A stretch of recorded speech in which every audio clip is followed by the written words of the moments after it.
Diyos ko, si Cheska na naman. Nakakaba mo naman. Cheska, ito na. Pumili ka na. Para sa mga manonood, pwede muna kayo mag-CR. Si Cheska na yung ano. Ready? Oh my God! Saan yung gusto?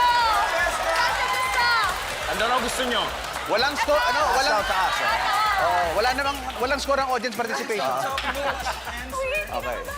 Ready? Kinakabahan din kami. Mas malakas ang kaba namin. Ayan na.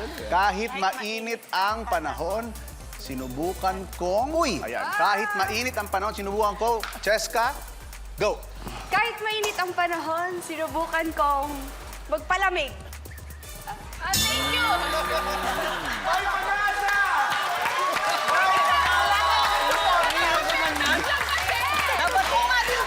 Mainit. Sinubukan niya magpalamig. May sense naman po eh. Gusto mo bang i-explain ko ano ibig sabihin ng punchline, direct? Mr. Michael V. Tingnan natin, AI na lang. AI na lang. Tanong natin sa AI. Ayan, okay. Sige. Mainit, malamig. Mainit, malamig. Sige. Sige. Tignan mo, nice one daw, sabi ni Kokoy. Dahil, speaking of, mainit? Rob? Init na init ha?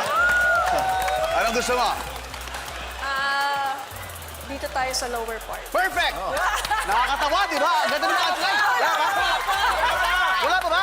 Wala bang punchline? Good choice lang, Good choice. Okay. Akala ko may punchline na. Natawa ko eh.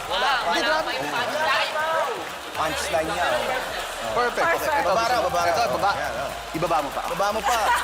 Baba mo pa. Gusto mo bang ibaba ko pa? Ready? Ayan na. Lagi akong Korean sa panaginip kaya. Lagi akong Korean sa panaginip kaya. Kaya ano? Ready? Haba naman ang time na binibigay mo! Ay, okay. Sorry. Akala ko ikaw magugo eh. Hindi ka magugo. Hindi ako, wala akong kinalaman niya. Okay. Lagi akong Korean sa panaginip kaya. Lagi akong Korean sa panaginip, kaya hindi na ako nanonood ng K-drama.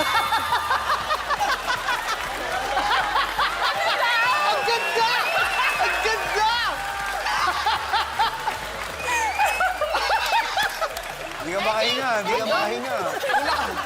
Alam mo, pag napanood to, tulakan sa sopa to. Tulakan sa sopa to. Paluan sa kali. Oo. Nelo, ang...